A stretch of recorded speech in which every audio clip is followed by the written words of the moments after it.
listeners to the Mindful Living podcast. I'm your host, Sana. Oh, sorry. I'm No worries, some no worries, no worries. Coming back, listeners. So this is the space where every conversation is an invitation to return to your center. Now, listeners, today's episode, oh boy, it's more than just a conversation. It is a call to remember. And joining me is a radiant soul who has walked through grief, transmuted pain into purpose, and now she helps others do the same. Listeners, meet Samantha Jones Darling. She is a healer, grief guide, and author of I Am Ready. Let That Ish Go. From international retreats to the pages of her raw, real books, she invites us into life of soul deep restoration. And today we explore the profound power of emotional regulation and mindfulness, not just as self care tools, but as radical, world changing acts. So I invite all of you to take a deep breath, tune into your heart, your soul, and let's dive in. So, Samantha, welcome to the show. And as always, I'm really honored to have you here with us. Thank you for having me back. I love talking with you. I will come anytime I'm invited. Oh, that's really great, Samantha. Thank you so much. And let's talk about the soul deep restoration because I think, especially in today's context, if we talk or we think about it, it is somewhere missing. Maybe because of the hustle culture, or somehow the system is built like that. That it kind of pushes us deep into be more anxious, be more frustrated, and always thinking about what's going to happen in the future. Everything is looking so bad, kind of apocalyptic type. But let's ground that in something specific. What does emotional regulation look like in the everyday chaos of life? Well, that is a great question. And it is probably the biggest question that we have to answer as humanity right now. And it's our biggest, well, it's the big pink elephant in the room, right? Okay. It's the big pink elephant in the room because and we could spend hours and hours talking about how we got here, right? But that's for another day. Let's talk about that we are here and how can we be more here, right? How can we be more in the present moment? And that starts with the number one thing, slowing down, slowing your words, slowing your movements, slowing your thoughts, slowing your goals, just slowing everything down. Because when we can do that, that's when we are really truly in the present moment. And that's really the most important thing that we can do for ourselves and the people that we work with and live with and love with. Mm. And is there a moment in your own journey, Samantha, where that emotional discipline, that groundedness, or that slowness, or maybe the lack of it, it shifted everything for you? You know, um, there were many moments actually. I it for me the slowing down process has taken years.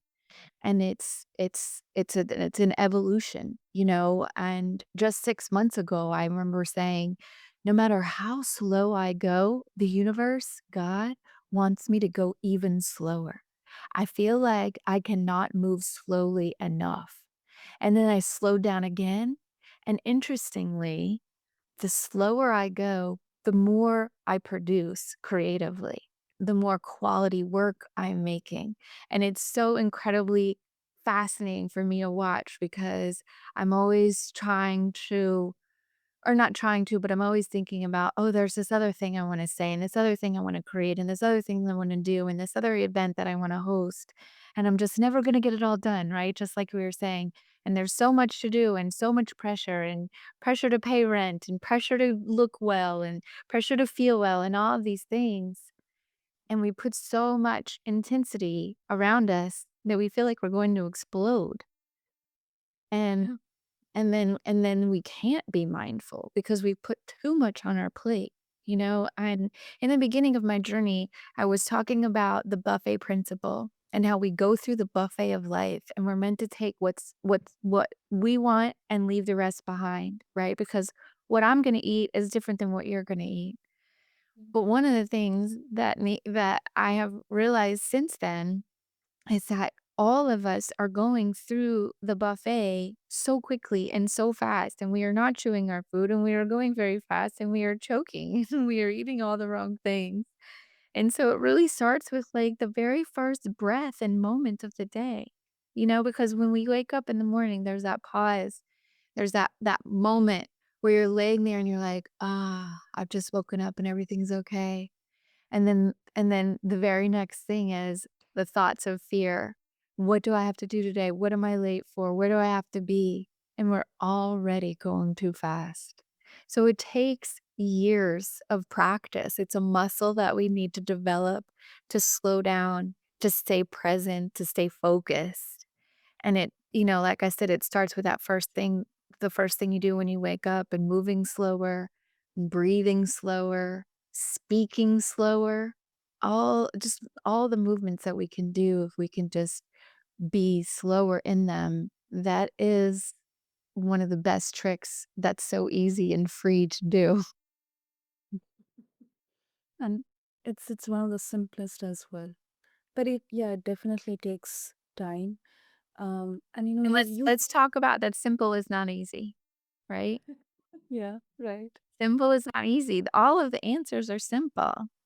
It's just not easy to do them, which is why we try to do them together, right? Why we have accountability partners, and we have friendships, and we have podcasts, and we have, you know, guides and journals and all these things to help us be mindful and stay in the slower moments.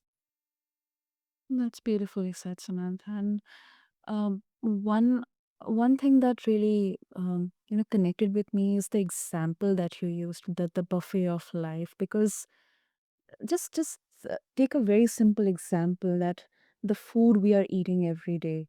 You know, I have been in that position. I've seen many of my friends, loved ones in that position where they don't even remember the fact what they have eaten in the morning in breakfast, what they have eaten in their lunch, what dinner I had yesterday. I don't even remember that. I'm just in that um, automated mode. I'm just going and going and doing and doing. But who am I becoming in all that?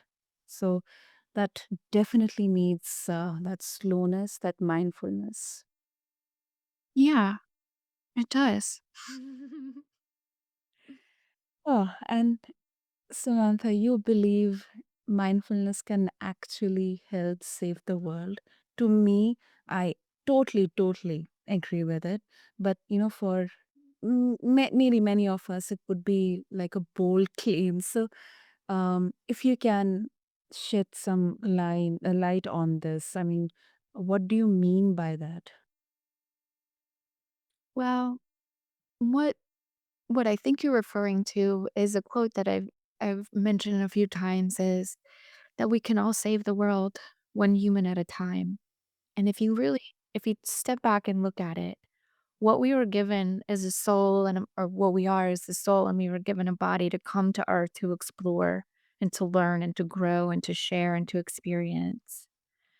And when we when that happened, or why that happens, is, you know, that it's a personal journey is my point. We are all on a personal journey, and when we stop caretaking others, and when we stop showing up for what we think we're supposed to do, and we just let all of that go and focus on our own experience, our own body, our own mind, our own soul, and this is a saying that we have called mind your own business, right? But minding your business is not deactivating. It's actually an action of minding the business of your mind, minding the business of your heart, minding the business of your soul, minding the business of your life.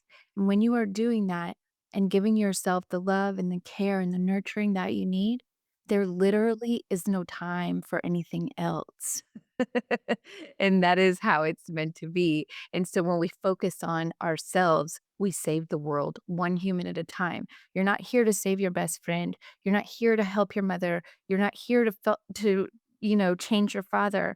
And I'm not saying don't help your mother. You get my I'm saying this metaphorically. You're here to serve your own needs, serve your own healing, to have your own journey. And when you put your energy into developing that journey, into developing your heart, into developing your dreams, into everything that they can be, that is minding your business. And that is how we save the world one human at a time. Absolutely. I think it's more like, you cannot fill uh, a cup from an empty vessel. So it's something similar to that until unless you tend to your own concerns, your own issues, your own, could be your trauma or grief, your feelings, or yourself, your own soul. It's very difficult to even lend ear to your loved ones or your friends, or could be anyone, or could be anything in your life. So I think it's a bit nuanced. So yeah. Well, yes, there is, and I wanna say something to that because there is the experience that you're talking about, but what I have noticed in my experience as, a teacher and a learner is that many people are using their time and energy to caretake others and avoiding themselves through that work and avoiding their own pain and avoiding their own feelings and avoiding their own self-development by putting all of their energy and effort into others. And that's what I'm talking about is taking all of that energy that you're putting into serving a boss who doesn't respect you, into serving a relationship that doesn't love you, into serving a journey that doesn't feel quite right. When we pull back and we pull our energy back and we pull our soul back into ourselves and mind our business with slow, intent mindfulness, like we've been talking about, that's when we get into the real flow of creating the life that we're here for. I agree. I agree. And Samantha, grief work is central to your path. So, when it comes to emotional regulation, how does it interact with grief? Especially when emotions they feel too big to manage. Yeah. Well, grief is she has many personalities, right? Grief and I talk about this in my book. I say grief is your best friend, right? Mhm. And grief is she wants you to be wild. She wants you to feel the grief that she's offering you fully and explosively, right? But we do not allow that in each other and we do not allow that. And I think that's honestly one of the ways that we have blocked ourselves. And this is a chapter in my book, Why Are We All So Blocked from Self Expression? And we've been shamed into being quiet and we've been guided into keeping it all in. And I think what is being asked of us as a collective humanity right now is to stop doing that, is to let out the scream and let out the wild and let out the feral and let out the connection to nature that we need and that we want and to nurture it and develop it and to allow ourselves to have as much self-expression because grief because what happens is when we have grief and we don't express it, it turns inward, right? And unexpressed anger turns into depression. Unexpressed grief turns into depression. Unexpressed grief turns into heaviness and blockages in your heart and lungs. And I mean, it's not a small thing, you know? And allowing yourself to feel the feelings however it feels for you because some people their grief is quiet. It's going to be tears streaming down their face. It's going to be sitting in a corner and just allowing themselves to feel badly. And then there's other people where it's going to be very powerful, right? So, honoring yourself and your own emotions however that looks like, I think that's really the sweet spot we're looking for. That is so beautifully said. And I really love the fact that you mentioned the connection between emotions and our physical Mhm. body. And another one, which I think I've really observed or listened, is how you gave a personality to grief. I think she's her own character, she's her own personality, and I really love that. I really love the use of pronoun here. So that's something very interesting, Samantha. And this is such a tender distinction, like feeling without drowning or regulating without suppressing. Yeah. And because, I mean, to be honest, well, not to be honest, to bring that point into more light is that every feeling that we have is a child of our heart. And when we have a feeling like grief or anger or shame or guilt or something that we've been programmed to think is not okay to have, we are in that moment when we suppress that feeling, we are self abandoning and self rejecting.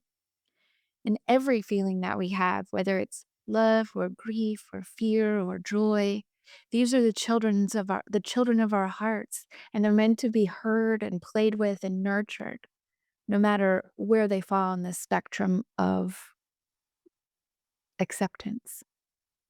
Mm.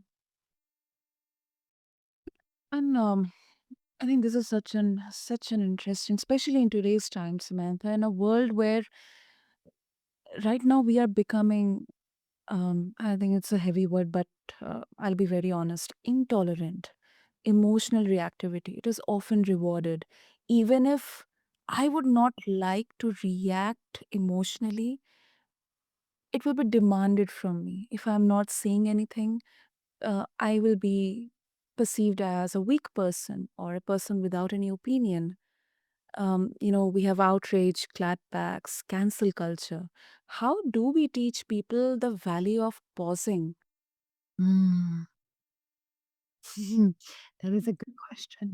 I mean, I don't think we need to teach people the value of pausing because I think that we experience that on our own. You know what I mean? Like, I think that when you have a moment of emotional dysregulation, maybe okay, I'll speak to my own experience. I yelled at the guy at the convenience store the other day because I went in one day where my hair was fixed and I had makeup on and I had a dress on, and he was very kind to me, and I asked him, "Could you order this thing?" And he was open to it, and we had a great conversation, and then a couple of weeks later, I went to the same store on my bicycle in Mhm. workout gear, no makeup on, and a hat, and I go in to talk to him, and he's treating me very, very different, and not kindly. He's treating me badly and accusing me of being a liar and accusing me and I'm like, "But wait a minute." It doesn't matter about the details, but I was so unseen by this man, and it was so shocking, and it took me by surprise that I did lose my cool. And I wouldn't say lose my cool. I got upset, and I was clear about that, and then I walked out, and I came back in, and I said, "You know what? I just need to tell you that I'm upset because you are not seeing me. You are not honoring me. You are not treating me like a human." I said, "And I know that you're capable of it because 2 weeks ago that you did." Right? And so, did I let that ruminate in my mind for the last couple of days? Yes, I did. Yes, I did. I made it, because what it was that I was upset about was not being seen. I don't know if this is relevant or not, but my point is that sometimes it is the best thing to do to, as you described, hold yourself quiet, hold yourself in integrity, and hold yourself in a stoic place, and just allow the thing in front of you to just be, right? And we get into that acceptance through mindfulness, and we take our deep breaths, and we shake it out, and we excuse ourselves and go to the bathroom, and we put cold water in our hands and face, and we calm down, and we come back home to ourselves, and we come back to the emotional stability until we're ready to speak. And that is actually a very, very useful skill.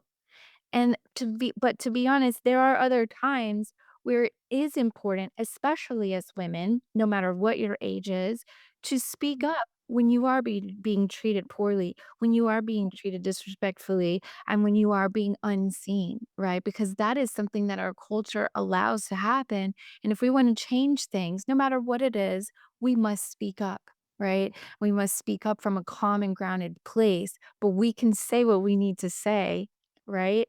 And we can Yeah. also be mindful and not get into disagreements with people just because they've triggered us.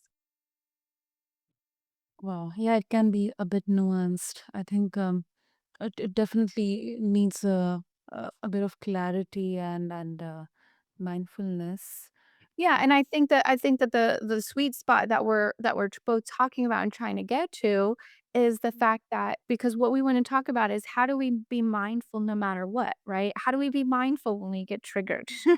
How do we be mindful when somebody is demanding something of us and we're not ready yet? How do we, stay in that grounded space? And this is where the magic breath comes in. This is where working with the muscle of emotional regulation comes in because in that moment of being triggered, if we are connected to ourselves in a grounded state and we are emotionally stable and we've moved slowly through things and we're still allowing ourselves to be in that slow moment and that stillness, Mhm. that's when we can decide, okay, is this a person that needs to hear my voice? Is this a moment for me that I need to speak up for myself? Or is this a moment where my silence is what's needed? Right. And so to come into that mindful space, we must do the emotional regulation development that you're speaking of. And that comes with the breath, that comes with movement, that comes with the calmness that you create from within, and it doesn't happen overnight. I've been working at it for 10 years now, and I can say that only in the last few months, after many, many, many opportunities of chaos presented themselves for me to practice with, now, only now am I do I feel, secure in my security, right?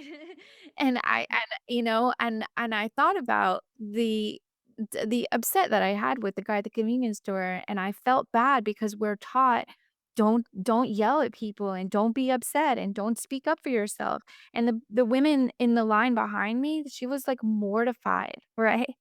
But I didn't, you know what I mean? But the thing is it was important for me in my personal journey to advocate for being seen no matter what I looked like.